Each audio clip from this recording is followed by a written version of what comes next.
Good morning! So, isi-share ko po yung karanasan ko sa pag-a-apply as DH.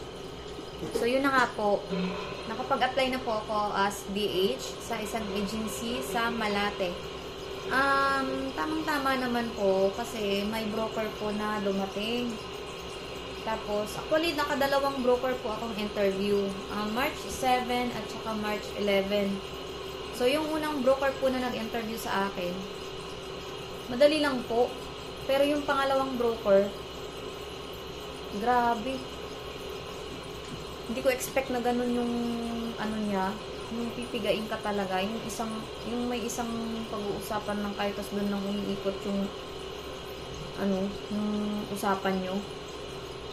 Tapos yun, yung sa pangalawang broker naman po, malalaman mo kaagad kung tanggap ka o hindi.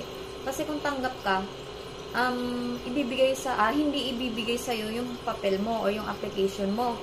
Pero kung hindi ka naman po tanggap, ibabalik po sa inyo yung resume nyo. Kagaya po nung batch namin, binalik po sa kanya yung resume niya. Kasi, na-block po siya. Kumbaga, hindi po niya nasagot yung mga tanong ni broker. Kaya, hindi siya nakasagot. So, pero may chance pa naman po kasi ang agency hindi ka papabayaan. So, ang gagawin ni agency, kukuhaan ka ng video, mag-VTR ka, tapos i-upload po nila yon. So, makikita po yung video nyo sa agency ng Hong Kong. Kung may message sa inyo sa WhatsApp, ibig sabihin, nakita nila yung video mo. Yun. Tapos, yun nga po, yung karanasan ko, grabe yung panginginig ng tuhod ko at saka ng kamay ko nung sa pangalawang broker na nag-interview sa akin kasi sobrang strict siya. Tapos, yung salita niya, hindi mo masyadong maintindihan kasi nga slang. Ang ginagawa ko, parang ginaganon ko yung kabila kong tenga, para naririnig ko yung sinasabi niya at iniintindi ko. Grabe, ang tagal ko talaga dun sa loob. Kasi ang dami niya pang tinatanong. Tapos, yun. Kung sino po yung gustong mag-apply sa ASDH, yung mga tanong po nila, usually, sa ano mo lang naman po, yung kunyari, introduce yourself, yung sa self mo lang naman po, i-introduce mo kung ilang taon ka na, married ka na ba, ilan ang anak mo, may asawa ka ba, saan ka nakatira, yun po. Yun yung kadalasan kung sinasabi natin sa nag-e-interview. Tapos kung meron na kayong employer, ganun din po, paulit-ulit lang, introduce yourself, paulit-ulit lang din po.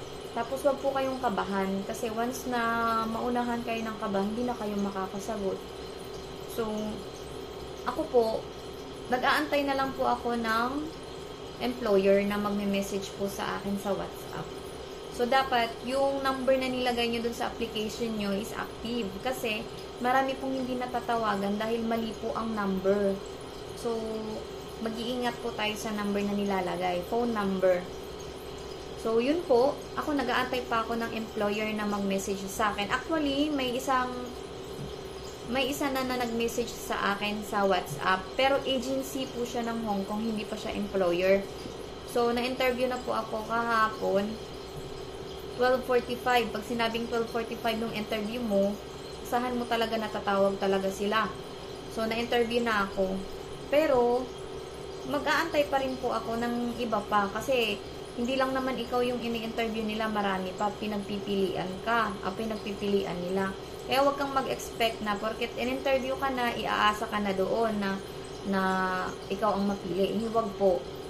Mag-aantay pa rin po tayo na merong job order or manggagaling talaga mismo sa agency.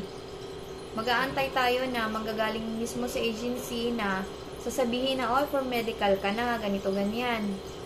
Pero wag po tayong umasa na may tumawag na sa atin, yun na, may employer na tayo. Hindi po.